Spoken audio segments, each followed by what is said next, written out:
Hello, everyone. I'm Jake Herway. I'm a partner at Gallup and excited to be here today. I think there are some important data points that we need to consider, but just as importantly, solutions that we need to consider about what's happening both at the macro and micro level within our society and within our organizations. I title this content the credibility crisis. Today, we talk a lot about the Great Resignation, and others have called it the Great Reset. Many of us at the macro level, as we just talked about with the 17 UN SDGs, are talking about what's most important. Stakeholder capitalism, sustainability, ESG, all of these conversations that we're having today are evidence of us asking ourselves as a society and in the world, what is most important? Shareholders or shareholders plus and or. At the same time, at the micro level, we are still experiencing the pandemic and disruptions in our lives. We're seeing, unfortunately, people passing away before they should have. We're seeing families torn apart. We're seeing mental health crises. We're seeing burnout in organizations. And individuals are asking themselves the same question. What's most important? Am I doing what really matters? What Gallup has found is, unfortunately, only 4 out of 10, when they look at the job that they're currently in, feel that the purpose of their company makes their job feel important. So most people, when they're reevaluating, are they doing what's most important, are not able to say, my job feels important because of the organization I'm a part of. That is despite all the investments that we're making. That's despite new C-suite positions, despite charitable giving, despite even building new divisions and structures within our organizations. So how is it that only 4 out of 10 can strongly agree that their job is important, despite all the investment that we're making and promising them that it is? They don't believe the promises. Gallup has found that only 26% of employees can strongly agree that they believe their companies and what their companies say. And also, unfortunately, less than half of customers. So there is already a credibility crisis, a prove it moment that we're in. And I anticipate that we will, many of us, coming out of these investments, and I would call a flurry of effort to prove that we are good as organizations and that we do good as organizations, that this will become more of a crisis for many of us to prove it. There's a simple 3-step process, if you would, that we found at Gallup within our organizations. I lead our enterprise consulting group. So I have the blessing of being fed data from our research, which I just shared with you. But then I have the blessing to say and to answer the question, so what and now what? That is my job. So what and now what? And the so what is we've got to build credibility. Now what are these 3 steps? Simple. There's a lot more where this came from. But the first, of course, is clarity of definition. Why you? And let me just say 2 things about this before I get on to part 2. We have all spent a lot of money defining why us and what we exist for. Our purpose statements have been refreshed. Our values have been reinstated. There's 2 things that are going wrong. The first is most of it is leadership defined as opposed to employee defined. And as a result, it is not owned by the organization. The second is many of our purposes are not considering why our organization is different from any others in moving that purpose forward. You get purpose statements like, we empower the world. But how? Why you to empower the world? What is your core competency and strength as an organization that I can connect my job to so I know it's important? There's others, but those are the 2 biggest mistakes we've made so far that are creating, I think, seeds for a credibility crisis.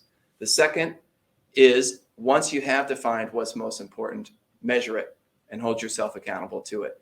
If you measure all things for all people, you become nothing to everyone. You have to be willing to stand for something. That means you will have people who don't like you. You will have stakeholders who will be upset.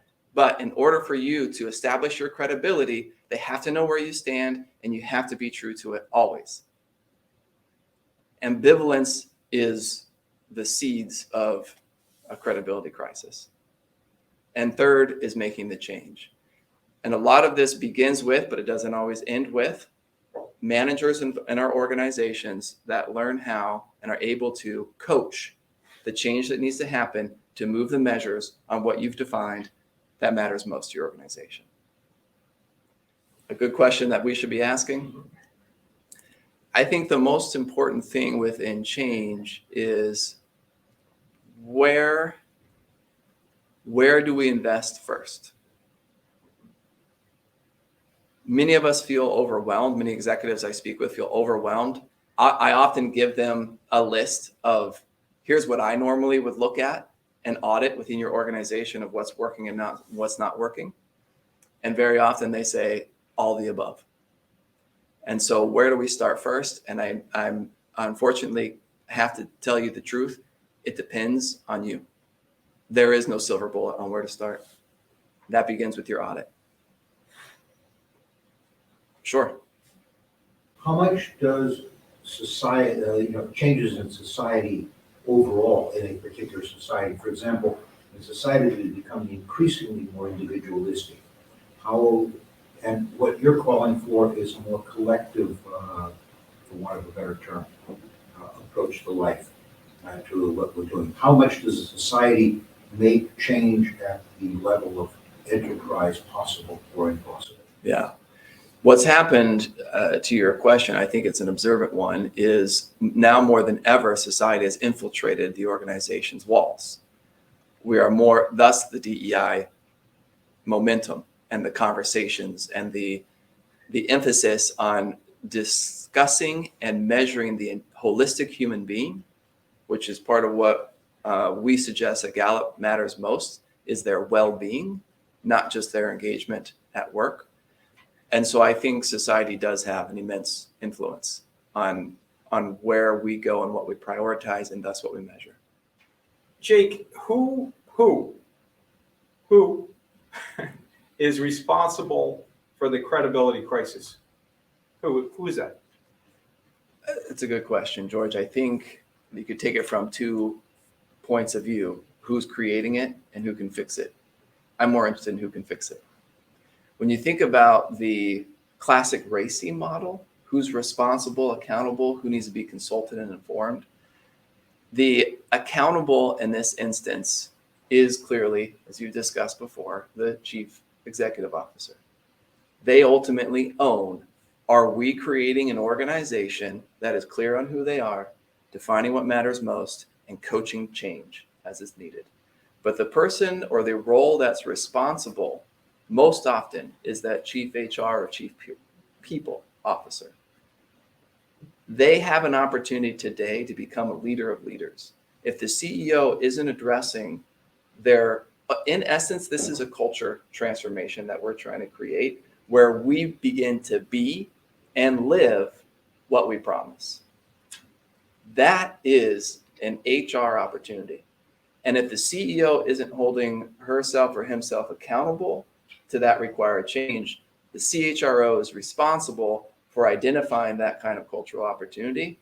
And then I put the chief marketing officer as a consulted party here, because the alignment between brand and external messaging and internal behavior has to be there in order for credibility to be established. And that makes a lot of sense. I think where I'd like to hear a little bit more insight from you is really, you said that it's okay for folks in the company to not agree or to not be happy with certain aspects of a decision that the company is making.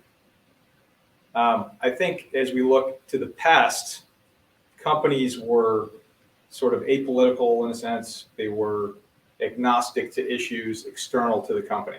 Mm-hmm. But yet these issues are now in the company because they affect and inform and impact and everything else their employees. So you're saying it's permeating, society is permeated. Well, society is a company, right? True. So Collection of people. how does a company, you're getting all this data, how does a company navigate this? So, this world, this bifurcated world that we're living in, Mhm. by the way, that is so difficult to navigate. I like the 17 goals of the UN, those 17 global goals, because they were agreed to, some of you have heard this many, many times, but they were agreed to unanimously by all 193 member states of the UN. So you can disagree on how you eradicate poverty, but we can all agree we want to eradicate poverty or hunger or empowering women and girls or whatever it may be. So long-winded question, but I'd love your answer to something. Sure. The first benefit to defining what you stand for and defining what you measure is you don't have to address everything. What a lot of organizations right now are trying to do is address every bit of popular news that flashes across people's screens and phones. Once you've defined what you stand for, what you don't, some of that you are allowed to then pass on. You don't have to have an opinion on everything because some of it is irrelevant for who you are and why you exist. Those pieces then you move on to those pieces where you do have to make a stand. And will it be accepted by everyone and please all stakeholders? The reality is no, it never has, it never will. That's human existence. We get a little bit scared and maybe gun shy these days because of the consequences and the expectations and the ability with technology and social media to be publicly berated. That's leadership. Wow. That's an interesting and very impactful question and answer to my question. So most organizations and companies especially have spent a lot of time on defining that purpose. There's a lot of time, a lot of money, a lot of insight, a lot of data that they're analyzing, trying to figure out what is it? What is our purpose? And how can they just justify only a few of these areas when they're getting all this data? We need to do this, we need to do that. How do you begin to prioritize? Yeah, those are hard decisions. In my opinion, the benefit to these definitions of who we are and who we are not also begin to be a filter for what we work on, what we don't. We talk about burnout in organizations. We talk about priority overload. A lot of that's because, again, we're trying to be all things to all people. And is it Wall Street driven? I'm sure it is. But we talked about sustainability being here tomorrow. That's my simple answer of sustainability. When you spread yourself that thin, you're only making it halfway to the finish line and everything you're trying to work on. There are business opportunities deep within markets that are untapped when people can see their identity expressed through the identity of the organization that they work for or consume from. There is business opportunity, and Gallup has seen even 13, to be specific, in B2B relationships, 13% revenue increases when you're able to go deep into those relationships. So this is an opportunity, I think, for many organizations. It's not right for all, but for many that I consult with, to consider where they go deep rather than how they spread. So you're helping with that. You're helping to figure out where is it that we focus. Mm-hmm. This is a strategic question. This credibility crisis raises strategic questions. Who are we? What do we measure? How do we change? Also inform what markets we're in and what markets we're not in. Where we're penetrating deep and where we're removing ourselves and spinning off businesses. And it's okay for some of maybe your employees to not fully agree with those decisions. 100%. Yeah. And so organizations seem to be required to report measures on everything. Mm-hmm. We talked a little bit about that, right? So they're reporting on everything. We're reporting on all these measures, right? There's all these measures and data points, et cetera. How can they justify these only few? Is that what you're saying? Is that you're looking at the ROI? Is that one way? Is that the way? It is the primary way. And it's also alignment to who you are and what you stand for and who you're serving, who you prioritize as your key stakeholder or key stakeholders. Again, you look at these I'm going to say it, accounting-based reporting that's going on in sustainability and ESG. And it means very little to most of us. But when you get an organization that puts 1, 2 measures, for example, I work with a lesser known brand, although they did put out a Super Bowl ad recently, Hologic. They had Mary J. Blige on the Super Bowl. It's one of my key clients. They measure women's health. They take that SDG of women and girls, empowering women and girls and creating equality, very seriously. That's why they exist. They use healthcare and their science to improve that SDG. That's what they report on. And they report on the health of their culture.